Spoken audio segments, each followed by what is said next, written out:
김옥숙 여사의 1999년 메모엔 이름과 함께 적힌 686억 원 외에 현금 상황도 기입돼 있었습니다. 둘을 합치면 900억 원이 넘습니다. 김옥숙 여사가 별도로 관리하는 비자금이 있었다는 이른바 안방 비자금 의혹입니다.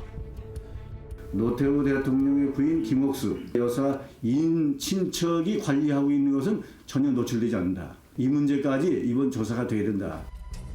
노 변호사가 지난 20년 이사장으로 취임한 동아시아 문화센터. 기부금 내역을 확인해 보니 어머니 김옥숙 여사의 돈이 지금까지 약 150억 원 들어왔습니다.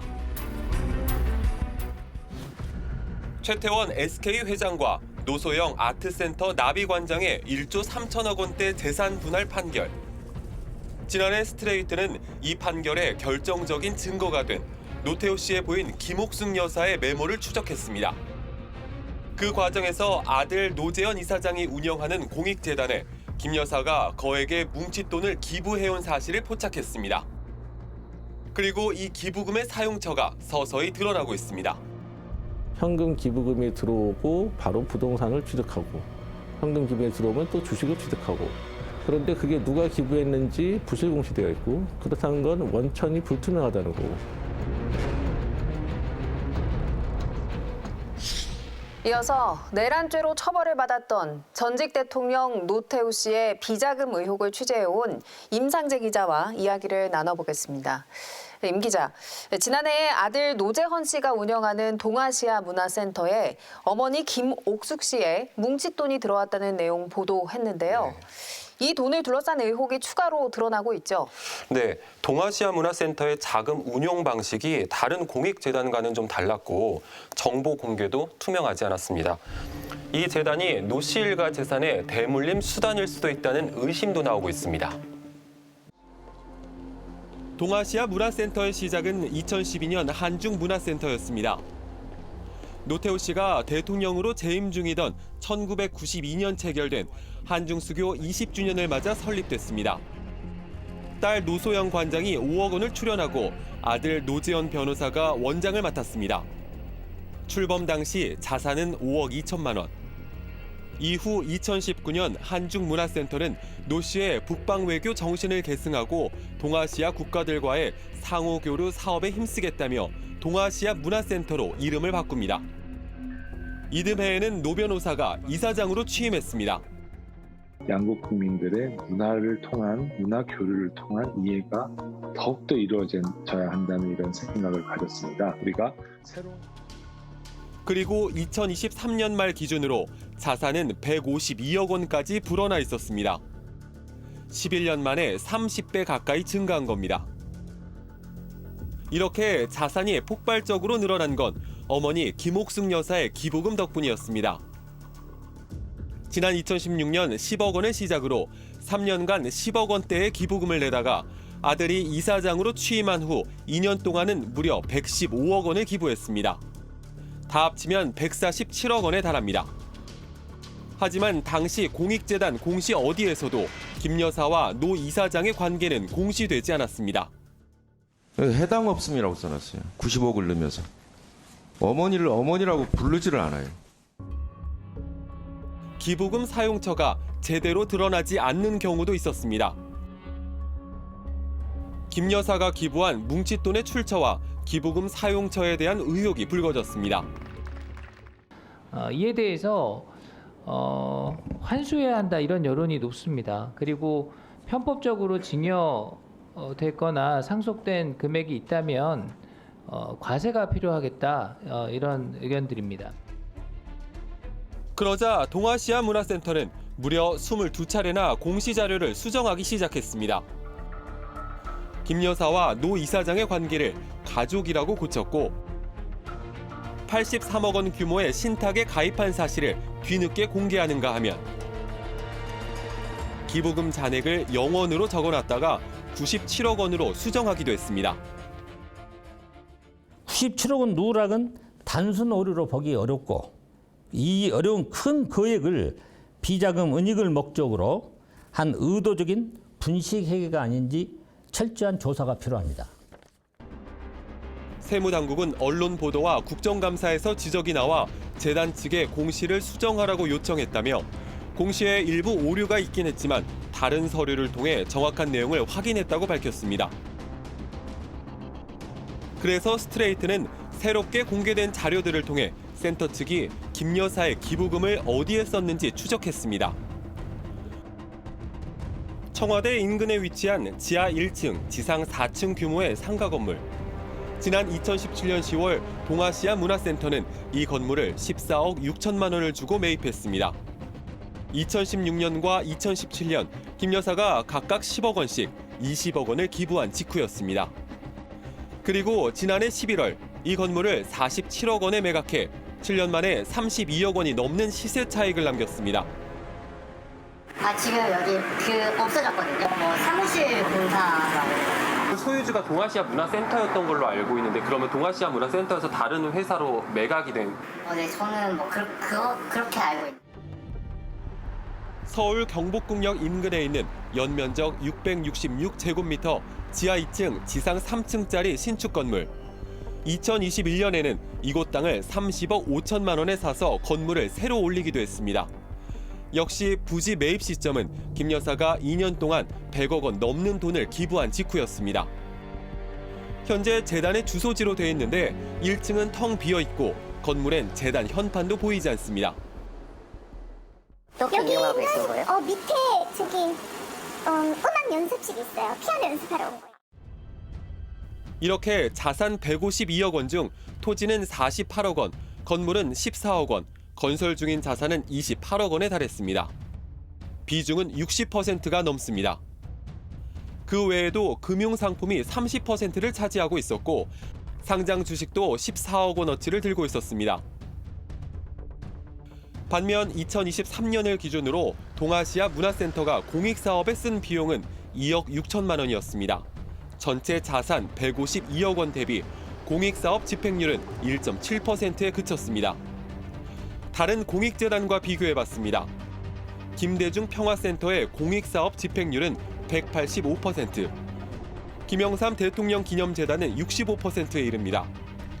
전두환 씨의 측근 허화평 씨가 운영을 맡고 있는 미래한국재단, 50 비자금 출연 의혹을 받는 이 재단의 집행률 2.2%보다도 낮았습니다. 일반적으로 공익법인의 경우에는 기부금을 출연받은 이후에 출연받은 기부 시점 이후로 공익 목적 사업이 활발하게 진행되는 편입니다. 국제교류 증진을 위해 지출되는 행사비나 교육비의 사용 내역이 종전과 유사한 수준 혹은 감소되는 추세에 있어서 기부받은 자산 규모 대비 공익 목적 사업이 활발하게 이루어지고 있다고 보기에는 어려울 것 같습니다. 물론 공익재단이 부동산이나 금융상품 투자를 통해 수익을 올리는 것 자체가 문제는 아닙니다. 장기적인 공익사업을 위한 재원이 될 수 있기 때문입니다.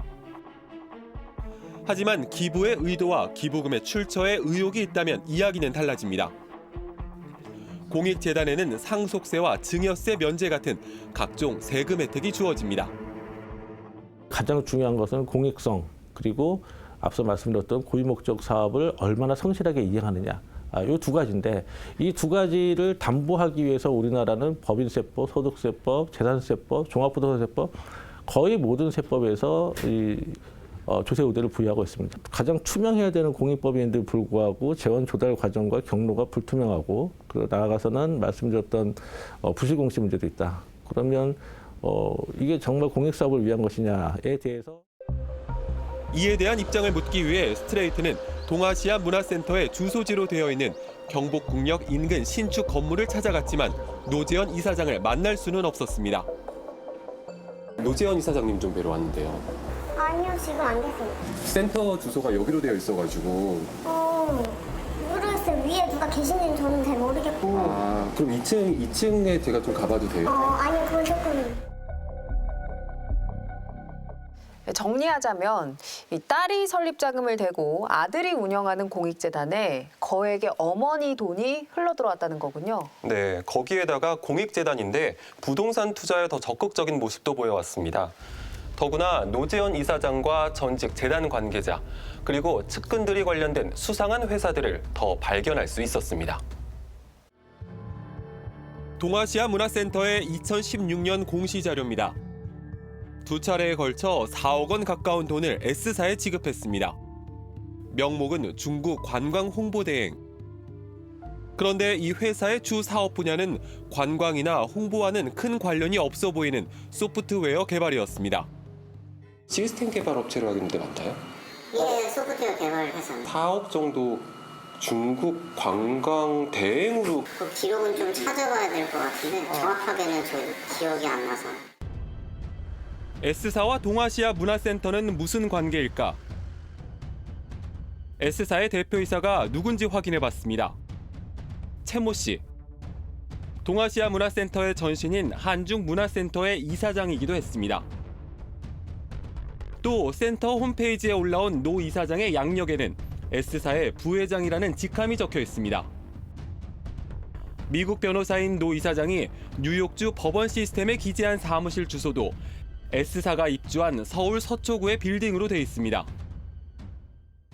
노재현 이사장님이 뭐 업무에 관여하거나 사업에 관여하거나 그러고 있나요 지금? 그런 거 구체적으로 저희가 뭐 말씀드릴 수는 없을 것 같아요. 아 그래요? 미국 변호사 등록된 주소를 보니까 여기 건물 8층으로 등록이 되어 있는 거.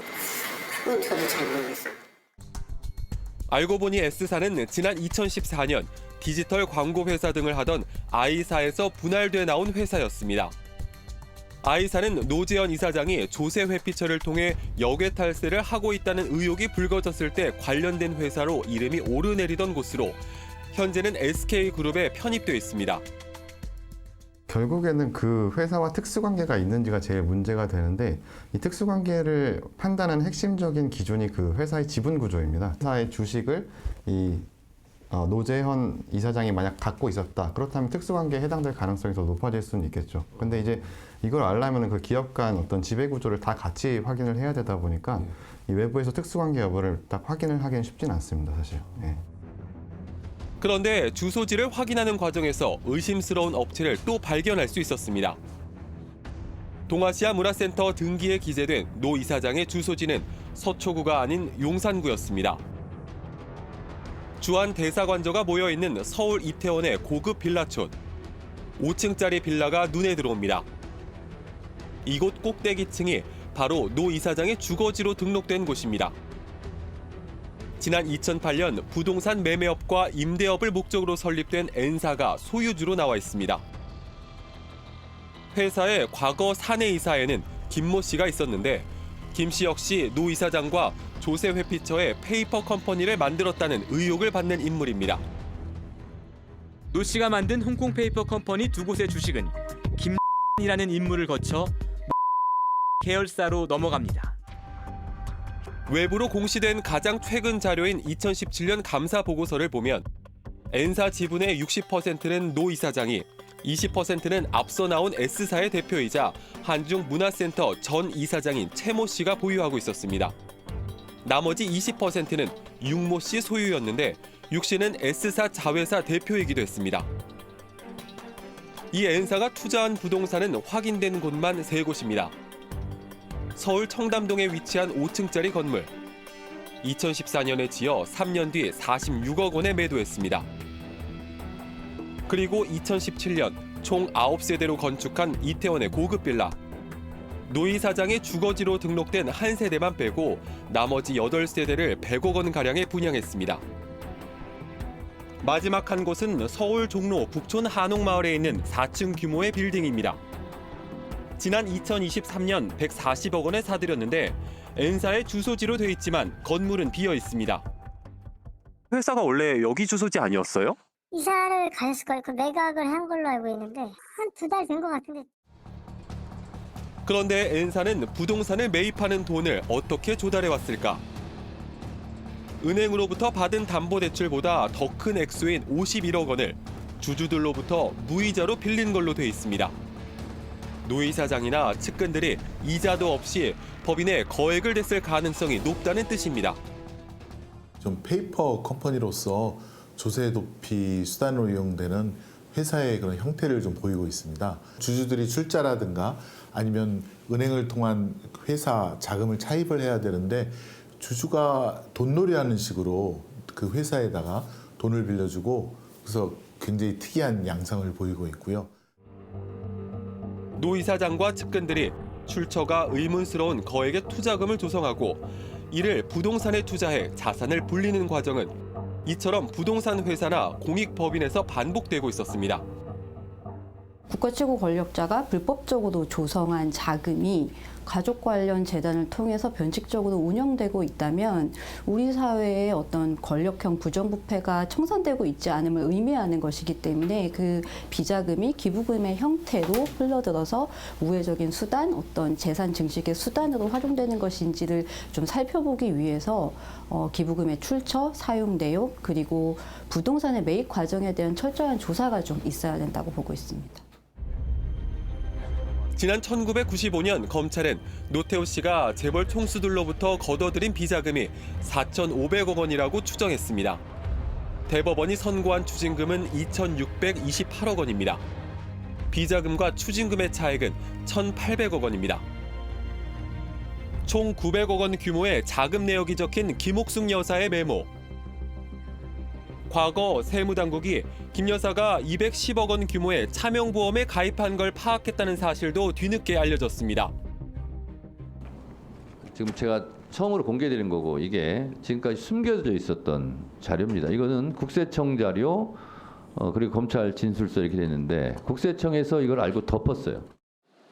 스트레이트는 이 같은 논란에 대해 노 이사장 측에 여러 차례 입장을 물었지만 어떤 답변도 듣지 못했습니다. 공식 질의서를 전달해 드렸었는데 아직 답장을 못 받은 것 같아서 당사자분께 다시 한번 전달하고 가능하면 연락을 드리도록 하겠습니다. 지난해 국회는 노재현 이사장을 여러 차례 국정감사 증인으로 불렀지만 노 이사장은 나타나지 않았습니다. 같은 날 그가 찾은 곳은 아버지 노태우 씨 위인전 만화출판 기념회였습니다. 이 책에는 사법적으로 내란죄 유죄가 확정된 12.12 군사반란과 5.18 광주 민주화운동 강제 진압 같은 신군부의 과오는 담겨 있지 않았습니다. 그동안 아버지를 대신해 5.18을 사죄한다고 했던 노 이사장의 행보가 무색해지는 광경이었습니다. 침묵과 회피로 시간을 보내면 수사가 흐지부지하게 될지 알지만 될지 알고 국민들이 잊혀질 것이라고 생각하지만 그것은 절대 잘못된 생각이라는 것을 가르쳐줘야 합니다.